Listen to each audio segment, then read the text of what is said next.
ada 2 rekan yaitu Xavi Hernandez dan Andres Iniesta, itu yang sama-sama menangin La Liga, tapi mereka juara dunia bareng Spanyol.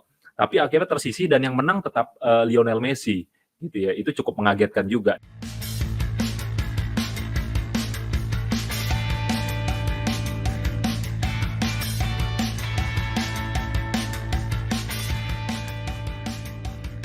Welcome back at Setpiece Football Podcast. Masih bersama gua Reza. Hari ini gua akan ngajak kalian semua penggila bola dan teman-teman Setpicer untuk ngebahas penganugerahan penghargaan Ballon d'Or 2021. Siapa saja nominasinya dan bagaimana prediksi Setpiece siapa yang akan bawa penghargaannya tahun ini? Saksikan video ini sampai habis. Nah, seperti kita tahu bahwa Ballon d'Or ini merupakan penghargaan individu yang tertinggi katanya dan yang paling bergengsi untuk insan sepak bola. Ya, ini merupakan semacam recognition, pengakuan ya untuk pemain-pemain terbaik di dunia. Nah, ini diberikan kepada pesepak bola terbaik yang mengukir prestasi dan rekor selama periode pemilihan. Sempat memang Ballon d'Or ini di range waktu 2010 dan 2015 itu merger dengan FIFA ya. Jadi Ballon d'Or-nya France Football dengan penghargaan pemain terbaik FIFA sempat disatukan menjadi FIFA Ballon d'Or. Nah, tapi sejak 2016 masing-masing akhirnya mengakhiri kemitraannya dan bikin sendiri lagi. Nah, memang pada periode itu kalau kita ingat 2010 sampai 2015 itu Lionel Messi menang sampai 4 kali FIFA Ballon d'Or. Nah, guys, kalau kita bicara tentang Ballon d'Or, memang nggak akan pernah luput dari kontroversi ya. Pasti bakal banyak menimbulkan perdebatan lah ya. Kenapa? Mungkin gue akan sebut beberapa kontroversi yang pernah terjadi ya. Dulu waktu itu FIFA pernah bilang bahwa salah satu kriteria pemilihan Ballon d'Or salah satunya adalah pemain ini dipertimbangkan atas sikapnya di dalam lapangan, performanya di dalam lapangan, dan sikapnya di luar lapangan. Ini kelihatannya terlalu tendensius, terlalu lebay karena sikap di luar lapangan juga dilihat. Jadi kalau kita lihat Messi yang sering ngelakuin aksi-aksi sosial gitu ya, beberapa pemain mungkin yang lebih ramah ketika diwawancara, itu mungkin bisa dinilai sikapnya di luar lapangan lebih bagus. Nah, ini yang kadang memang jadi ambigu gitu ya. Yang kedua, sistem pemilihan di Ballon d'Or sendiri dulu itu kerap bisa menimbulkan kolusi atau nepotisme. Karena biasanya ketika voting dilakukan, pemain dan pelatih klub atau timnas itu cenderung memang memilih rekan-rekannya sendiri dibanding pemain yang sebenarnya lebih pantas untuk mendapat penghargaan.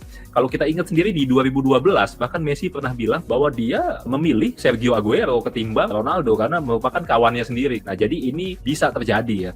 Kemudian yang ketiga, kepantasan dari mereka yang mendapatkan hak untuk memilih. Karena kita tahu dulu Ballon d'Or ini di-vote oleh kurang lebih 500 kapten tim nasional, pelatih, timnas, sehingga dari negeri antah berantah pun yang merupakan anggota FIFA itu juga ikut memilih. Padahal mereka sebenarnya mungkin belum pernah menyaksikan pemain ini berlaga di atas lapangan gitu ya. Belum pernah nyaksikan sendiri. Nah, sehingga memang diragukan hasil vote-nya gitu. Kontroversi lain mungkin kalau kita bicara periode pemilihan yang panjang gitu ya.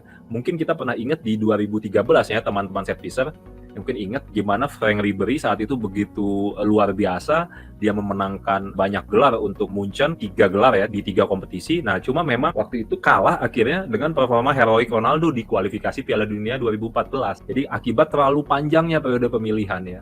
Sama lah kalau kita analogikan di tahun ini, nanti kita juga akan bertanya-tanya sebenarnya, apakah sampai mana batasnya? Apakah sampai sebelum Euro 2020 atau setelah Euro 2020 dan bahkan Copa America? Nah, itu periode pemilihan. Dalam 12 tahun terakhir, itu 11 kali Ballon d'Or itu dimenangi oleh Messi dan Ronaldo ya. Hanya 1 kali dulu sempat di 2018 dimenangi oleh Luka Modric. Jadi kalau ibaratnya nih dari zaman gua bujang sampai anak gua gede ya, itu yang menang dia lagi gitu ya. Ya kita cukup bosan lah dengan duopoli ini yang terlalu merajai Ballon d'Or. Waktu di 2010 ya, 2010 gue paling ingat Ballon d'Or itu kontroversinya di 2010. Kenapa? Karena di 2010 itu waktu pemenangnya Messi, kita tahu bahwa waktu itu Messi hanya mempersembahkan La Liga untuk Barca ya. Sementara ada 2 rekan yaitu Xavi Hernandez dan Andres Iniesta itu yang sama-sama menangin La Liga, tapi mereka juara dunia bareng Spanyol. Tapi akhirnya tersisih dan yang menang tetap Lionel Messi. Itu cukup mengagetkan juga. Dan bahkan sebelumnya waktu saat 3 nominasi ini diumumkan, itu sebenarnya juga udah memancing perdebatan.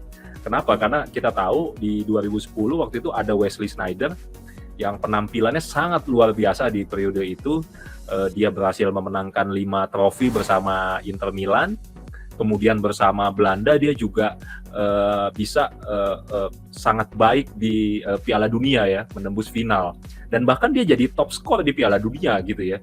Tapi sayangnya Sneijder ini sama sekali nggak masuk nominasi dan kalah sama Xavi dan Iniesta yang akhirnya kalah sama Lionel Messi. Itu cukup sangat menimbulkan kontroversi ya, karena waktu itu Sneijder menangin Liga Champions, menangin Serie A, bawa Belanda ke final, jadi top skor Piala Dunia, tapi akhirnya memang tidak terpilih, bahkan untuk level nominasi sekalipun. Beberapa hal itu memang cukup kerap menimbulkan kontroversi nih dalam Ballon d'Or, walaupun memang penghargaan ini diposisikan adalah penghargaan yang paling prestisius. Di pemilihan kandidat Ballon d'Or tahun ini yang versinya France Football, awalnya memang akan dipilih 30 nama oleh editorial ya, oleh tim editornya France Football. Nah, 30 nama ini kita tahu kemarin sudah diumumkan minggu lalu. Nah, setelah penyusunan nama ini, maka nanti Dewan Juri itu akan memilih pemain yang berada di peringkat pertama, kedua, dan ketiga. Gimana sih cara mereka nentuin siapa yang ada di peringkat pertama, kedua, dan ketiga? Mereka memang lihat beberapa indikator. Nah, indikatornya salah satunya adalah penampilan individu dan kolektif si kandidat ini sepanjang tahun.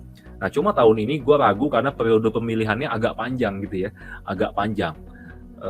Jadi kita bisa nanti berandai-andai apakah Lewandowski yang luar biasa dulu di 2020 ini akan ikut terbawa gitu ya sampai periode ini, atau misalkan Lionel Messi dengan Copa Amerikanya itu justru yang lebih berpotensi gitu.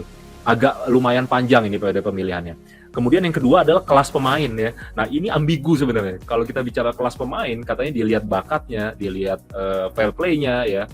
Ini sangat subjektif. Dan terakhir itu penilaian keseluruhan dari karir si pemain. Nah, tadi itu mungkin itu salah satu yang bikin Wesley Sneijder nggak kepilih. Jadi dia melihat juga keseluruhan dari karir si pemain. Ini yang paling ambigu sebenarnya guys. Gitu ya. Ini yang paling nanti menimbulkan perdebatan.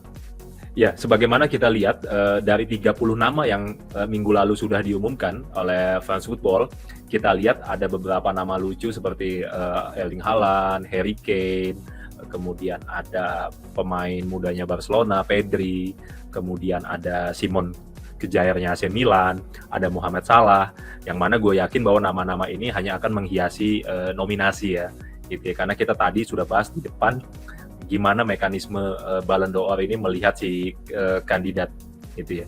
Nah, dari 30 nama ini, teman-teman Setpiser, kita tahu Chelsea menyumbang 5 kandidat ya.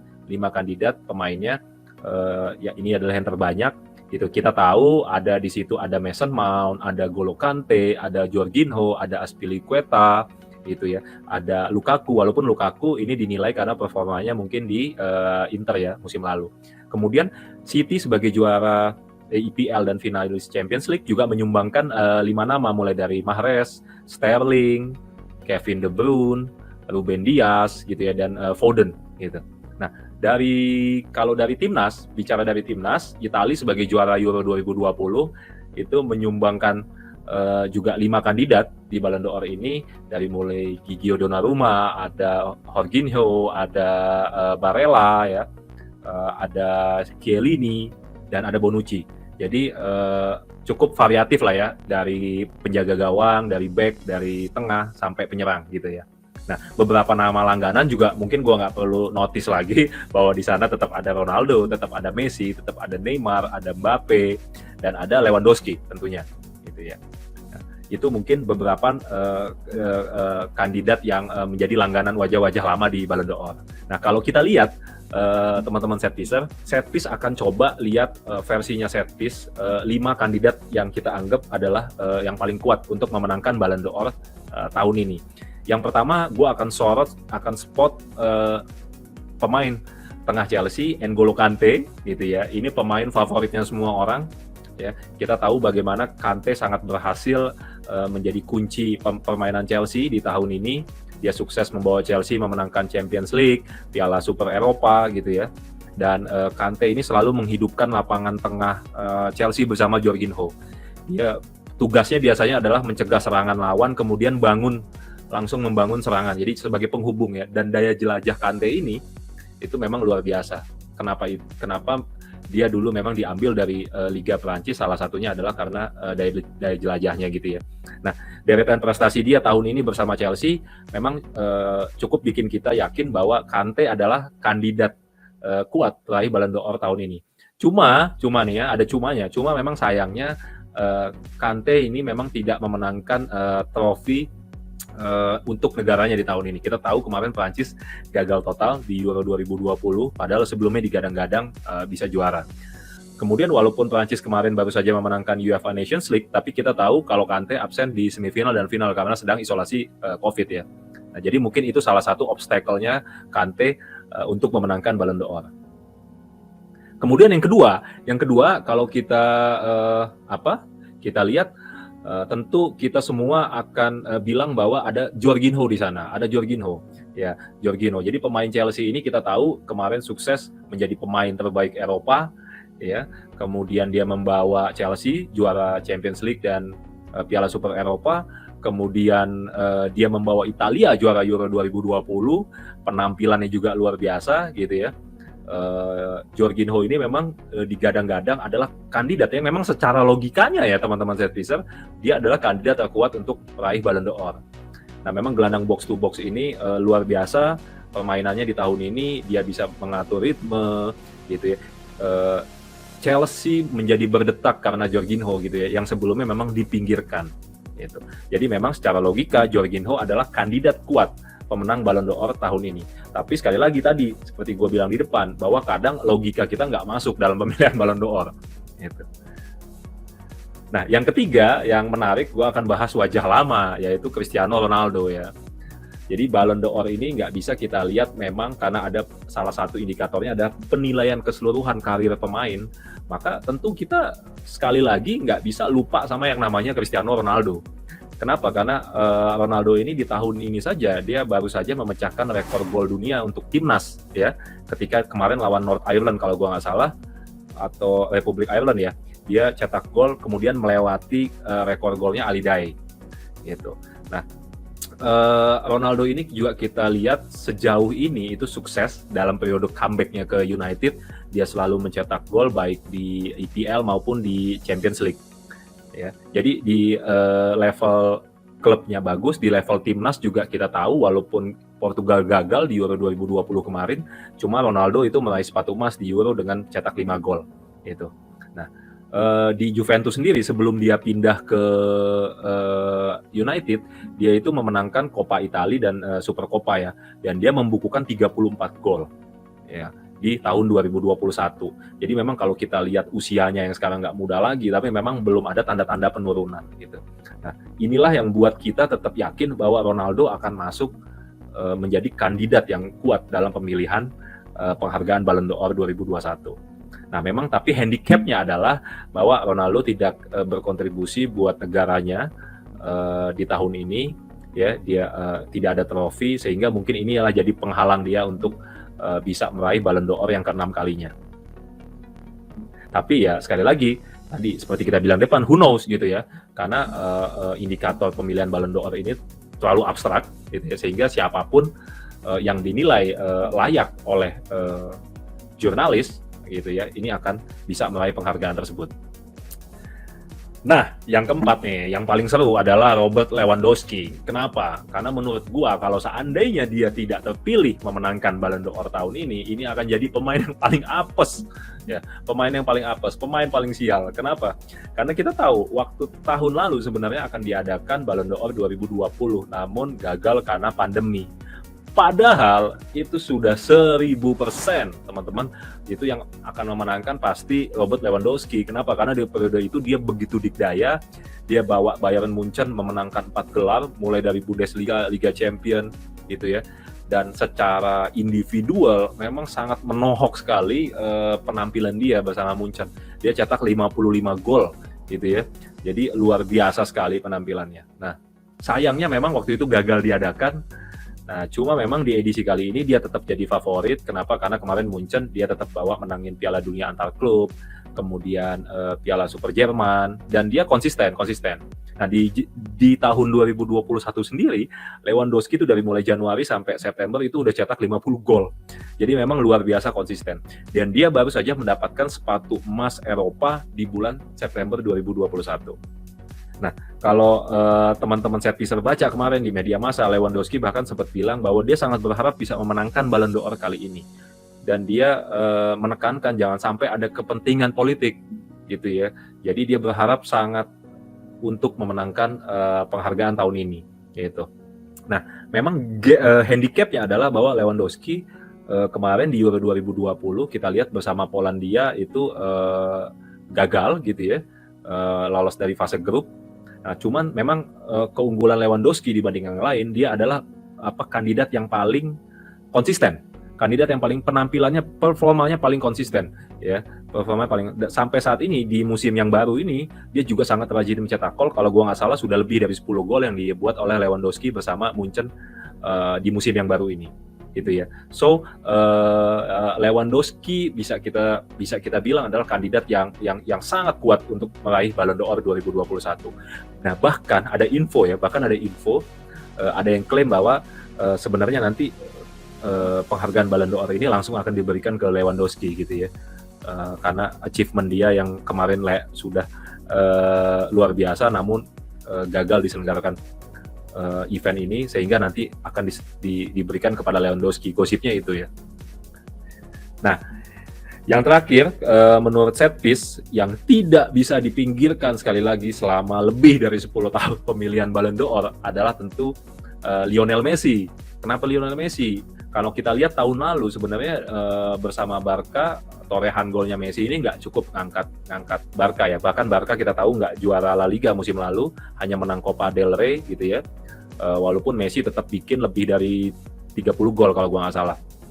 Dan kepindahan Messi saat ini ke PSG itu juga trennya belum positif. Kelihatan Messi agak susah payah ya, gitu ya, di memulai awal. Nah, tapi Lionel Messi kalau teman-teman tahu, kemarin kan baru saja memenangkan Copa America 2021 bersama Argentina gitu ya, dan di ajang itu juga dia jadi top skor gitu ya.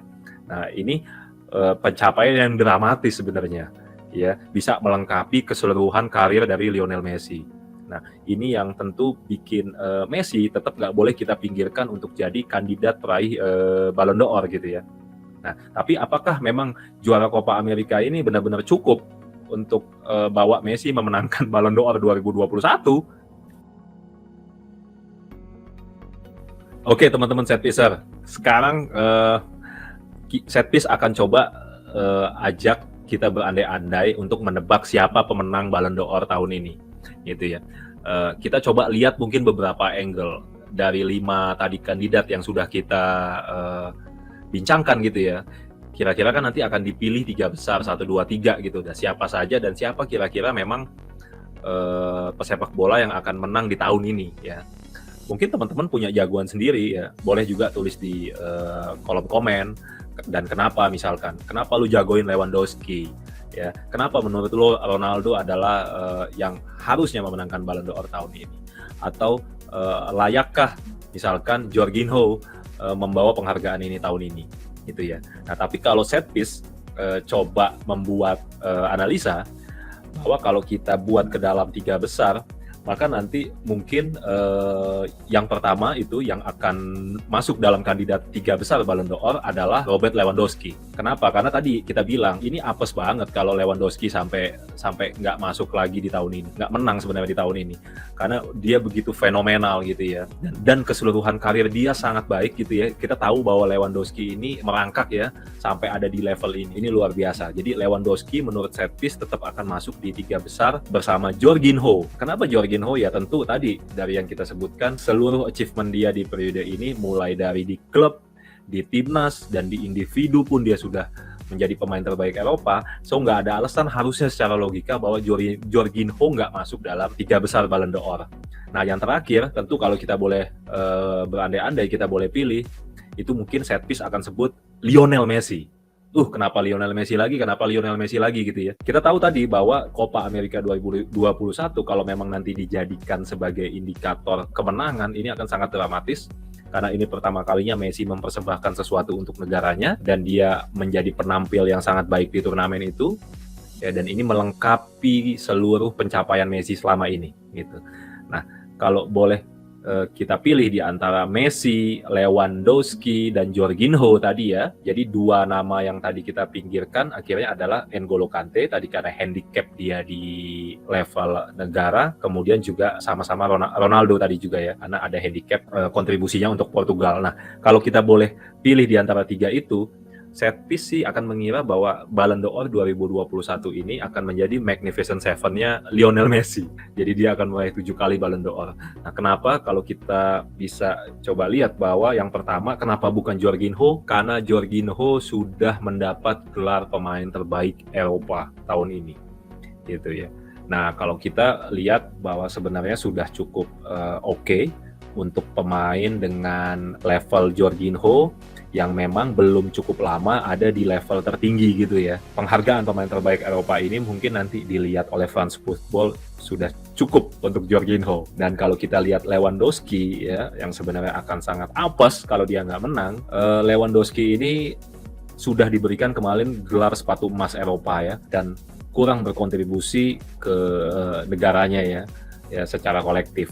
Sehingga kita melihat bahwa jangan-jangan Lewandowski ini tidak akan pernah mendapatkan Ballon d'Or atas pencapaian dia. Jadi kalau kita lihat tadi, baik Jorginho maupun Lewandowski sudah mendapatkan penghargaan individu untuk tahun ini, sementara Lionel Messi belum. Sehingga kita melihat bahwa Lionel Messi lah yang akan memenangkan Ballon d'Or tahun ini, di mana pencapaian dia bersama negaranya Argentina di Copa America 2021 akan menjadi faktor kunci ya penilaian subjektif untuk memilih Messi menjadi pemenang Ballon d'Or 2021. Tapi sekali lagi guys, ini prediksi kita. Gua sendiri berharap sebenarnya pemenangnya bukan dia lagi ya, bukan Messi lagi. Tapi rasanya kalau kita bangun analisanya, kita lihat histori yang telah terjadi, kita cukup bisa yakin kalau Leo akan bawa lagi penghargaan Ballon d'Or. Oke, demikian Set Piecer dan pecinta bola, ulasan dari Set Piece mengenai penganugerahan penghargaan Ballon d'Or 2021. Silakan bagi yang belum subscribe, tolong diklik, like, and share video ini, dan bunyikan loncengnya. Dan jangan lupa kalian boleh bebas tulis kritik, saran, dan komen mengenai konten kali ini di channel kita, di Set Piece. Kami juga punya IG di Set Piece, silakan mampir. Dan mungkin demikian edisi Set Piece kali ini. Sampai ketemu lagi, salam sehat, Set Piece!